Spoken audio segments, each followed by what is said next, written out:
Welcome back to the Rangers News YouTube channel.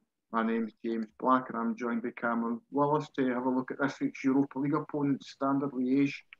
The Steven Gerrard side get the Europa League group stage campaign underway over in Belgium on Thursday night on the back of a dominant 2-0 win over Celtic at the weekend. The Gers are surely to be brimming with confidence.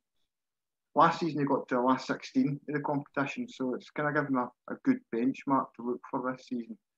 And they came through a group last year with Porto, Feyenoord and Young Boys. This time around it's Standard Liège, Lech Poznan and Benfica, so it's maybe going to be a bit tougher of a task for Rangers. And the first opponent tomorrow is, as we say, it's Standard Liège.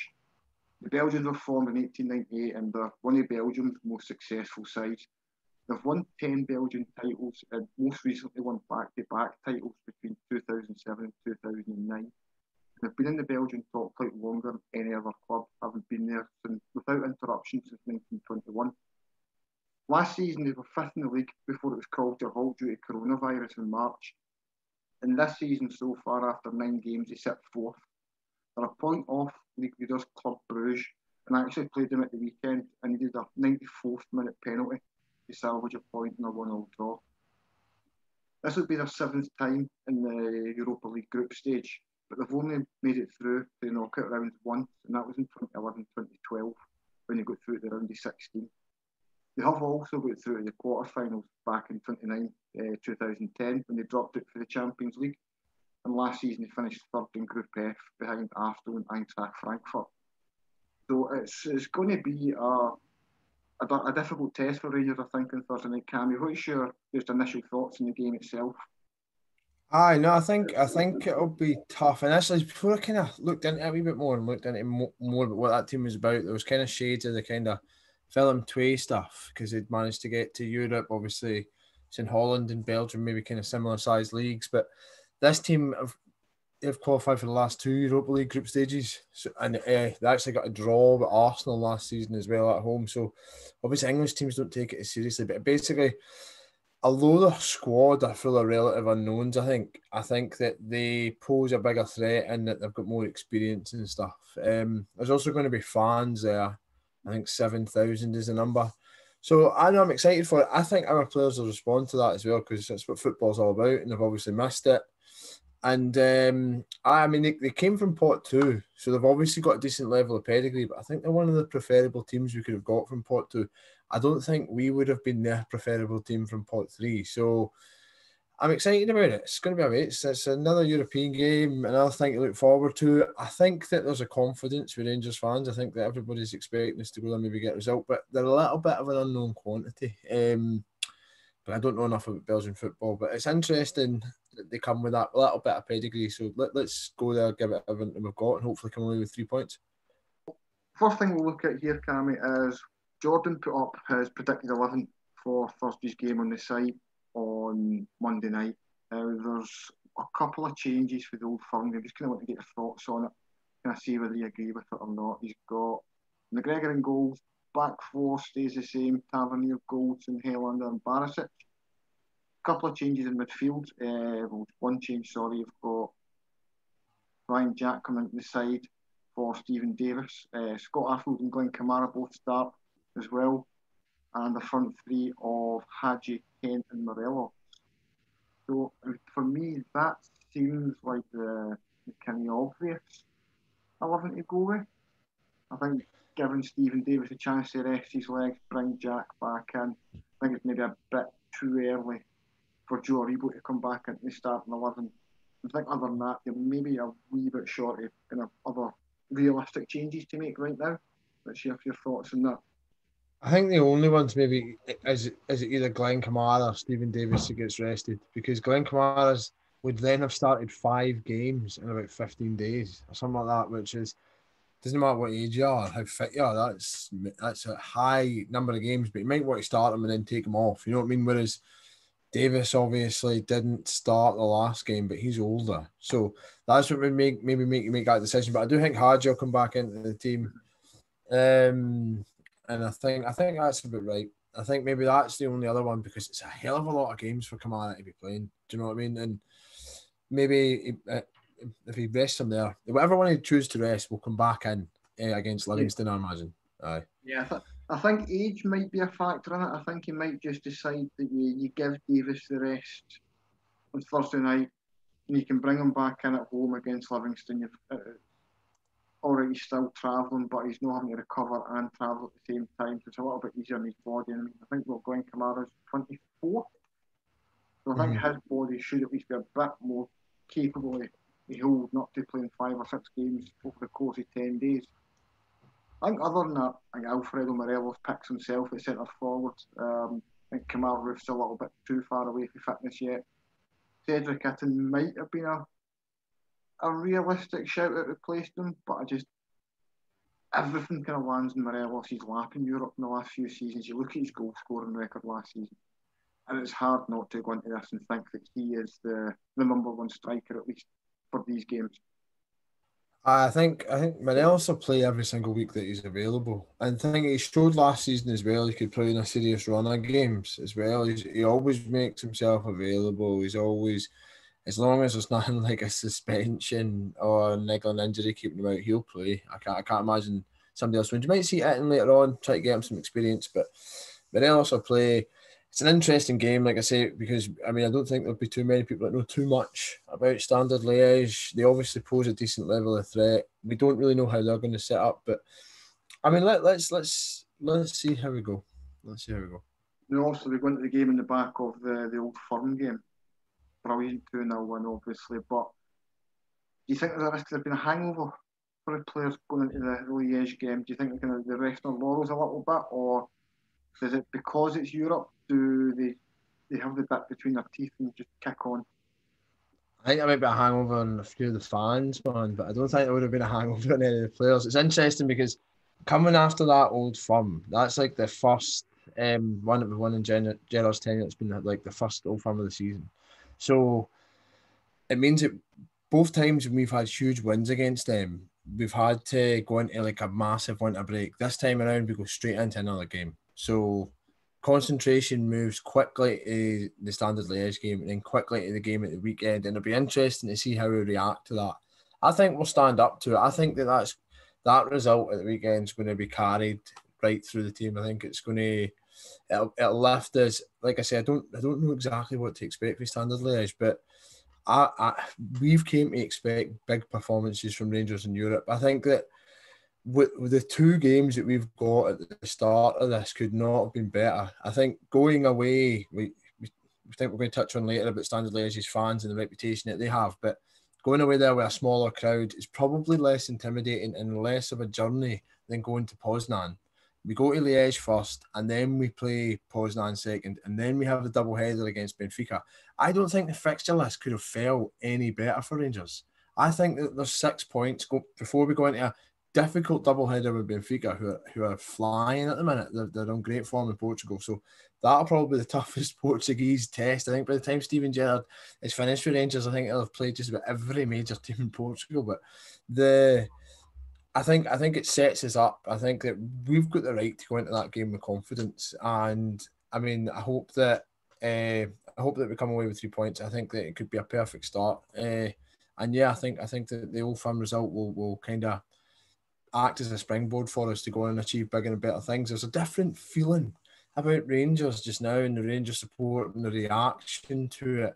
I think it's more about, right, you've proven it. Like, it's not a case of celebrating being able to beat Celtic or being able to match it. It's like, right, you've proven it. Right, now focus on getting things over the line, focus on taking it to that next level, and let's not get lost in the hysteria of all this. And I think that not just the fans, but the players will do that as well. I think that comments by Connor Goldson that he made in TalkSport and stuff, they were really interesting. I think they're focused, and I'm really, really excited for Thursday night. I want to pick up on something you said there about going into these games with confidence, the fans in particular, because it's an odd one for me, because for however long, and you'd always go to European games. It didn't matter how good or bad Rangers were playing domestically. There was always kind of an apprehension in the European game. And kind of over the last maybe 18 months or so, that's really changed. And you're getting into games. I mean, this is Standard Liège. Have never lost at home to a Scottish team in Europe. The worst I've had was a 0-0 draw with Dundee United. So, I mean, it's going to be a big ask to get 3 points, but it's one that you go to and you look at and think, well, why can't Rangers win this?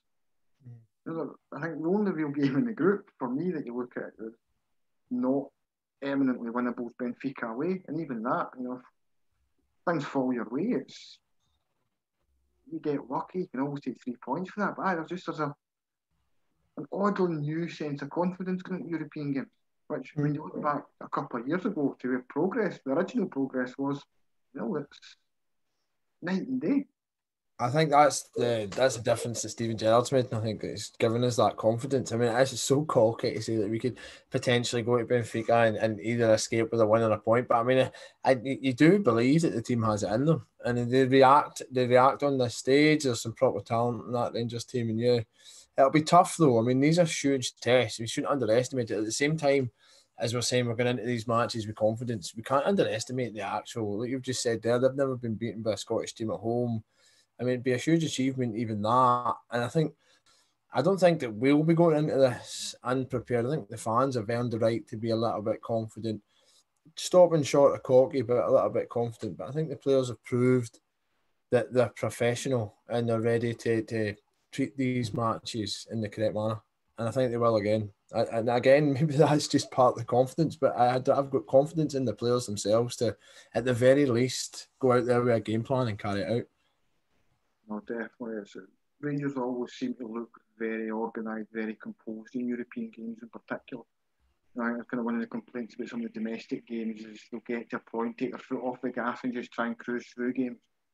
But it's never really been a complaint in Europe, even the games where, after they've had a comfortable lead, they keep pushing for goals. The Willem II game is a really good example of it, that you build up a comfortable lead and they were still pushing on, they were still looking for more and more goals. And I just think that there's something very different about this team in Europe compared to when you see them in the Scottish Premiership. It's interesting when last season when Steven Gerrard was talking about European running and he said that we were punching above our weight a lot of the time. And I think that at the time a lot of that was true, but I think that this Rangers team has it within them. I think there's numerous players in that team who've taken a visible kind of step up in their development this season. I don't want to speak too much because we're still in the early part of the season and anything can happen going into it, but there is a confidence growing behind us. But I don't want to be punching above our weight. I want to be punching at our weight. Do you know what I mean? And I think that we're beginning to get to a level where we're in that weight class and we're fighting comfortably and we're delivering knockout blows sometimes. So let's hope it's the same with us tonight. Now, something that you briefly mentioned earlier was Alex Ray's comments about the Standard Liege fans. Now, here he's spelling Belgium as assistant to Alex McLeish. And they went along to a Standard versus Anderlecht game where the Standard fans unveiled a big tifo which had kind of Michael Myers type character with a giant sword and Stephen Defour's decapitated head.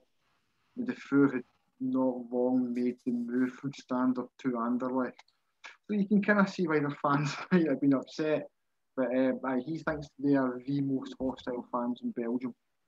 So, I mean, for me, I think Rangers have really benefited anyway with games without fans. I mentioned it in one of my articles after Old Firm game that they've really adapted quickly to this kind of new normal football. And Alex Ray thinks it's a big bonus that there will be, or he said no fans, but I think it's 7,000 as you said. So do you think it is a big boost for us that there's going to be limited fans in attendance? Maybe, you know what I mean? I don't know if it's Standard Liege's fans. That rivalry is interesting on the Anderlecht, but the big thing is, I think, because the Rangers fans in Ibrox is so raucous, particularly on like a European night, and because our players are so used to playing in that, I think that they rise to these occasions anyway. We saw them do it in some of the most hostile environments in Europe, like, for example, the Legia Warsaw, but in a really, really spinning kind of 0-0 draw there. But I think because you're drawing comparisons with a stadium that is up there with the best, I think that our players rise to it. I think that it may well be an advantage in the sense that it doesn't help Standard Liège, but from our point of view, I think that our players would be rather playing in front of fans. I said it at the beginning. I think that they'll enjoy the fact that there's 7,000 fans there, even if even if the stadium isn't full and isn't raucous. But I do agree with you. I think that we've adapted to this really quickly. I think that this is such a high pressure season domestically, and in regards to we had to get into Europe to get money, etc. But we've just looked so professional in the European game so far. But in terms of domestically, that we had to hit the ground running, and that we've found gears just now in the way that we're playing. Thankfully, there's not going to be a stop in winter either, but we found gears in the way that we're playing. I think that you could return fans now and it wouldn't slow us down, but I think at the beginning, you've seen like that, the reaction for the result against Livingston and stuff. I think that there was such mounting pressure. I think that first Old Firm was always going to be telling. It's kind of opened the tap a little bit, although there's obviously plenty of time to make mistakes, but I think that the team has definitely benefited from not having to play in front of that cauldron right at the start. And I think that they obviously miss it. Like who wouldn't miss it? It's like they're professional football players. That's what they're getting. That's what they became football players for. They want to be heroes. They want to play in front of fans. So they definitely miss it. But yes, in terms of us getting into the groove that we've got ourselves into this season, I think that it's helped us. Yeah. Well, I'm going to put you in the spot, Cammy. You got it right for the Old Firm. And you predicted the score and whatnot. So if you can make it 2-2. Oh, right. Okay. I'll say 2. I'll say 2-1. I'll say 2. I think it's so difficult because Rangers just do not look like shooting goals at all. You know, they look just so organised. And I know there's the Moroccan attacking midfielder that Thomas Buffo was talking about. 2 seconds, I get the guy's name. Mehdi Carcella. I mean, if you look at the Standard Liège team, there's not like enough of a kind of attacking threat that would immediately stand out. But they've obviously got good players. I think sometimes that can be dangerous. You know, if you looked at the Galatasaray team, it was full of like stars, and I don't think that it was as well oiled a unit as some of the teams that we've played. So Mehdi Carcella is apparently the biggest threat attacking midfielder. So no, you know what? I'll go 2-0 again. I said 2-1, but I'll go 2-0 again. I fancy Rangers to keep a clean sheet. When they go 1-0 Rangers, I think it'll be a right tough, kind of stuffy game. Just kind of one of those typical European ones. They've excelled the last couple of years, to be honest with you. It's very much been the sort of game that suited Rangers. You go away from home in Europe, and another team just kind of tries to suffocate the game. And yeah, they've picked off far better teams, and at least on paper and Standard Liège. So let's see if they can do it again Thursday night. See, it's like the Europe that away game thing. There's like been some incredible performances in Europe, like the UFA one, the one that we actually qualified for the first time. I mean, that was utterly mental. Like, it's like saying scramble trying to get a link for that game somewhere. It's like on some Russian channel or something like that. We went down to 10 men. It was absolutely incredible. No, we've got a resolve in Europe that I hope kind of comes into the domestic game. But I think it's where the bonds and where the foundations of the team's been kind of forged is in Europe. And I'm hoping for more of the same on Thursday. Brilliant. So that's all we've got time for this episode. We'll be back on later in the week with coverage of the game after it's happened. And remember to like and subscribe. Have a look for our previous videos. And thanks for watching.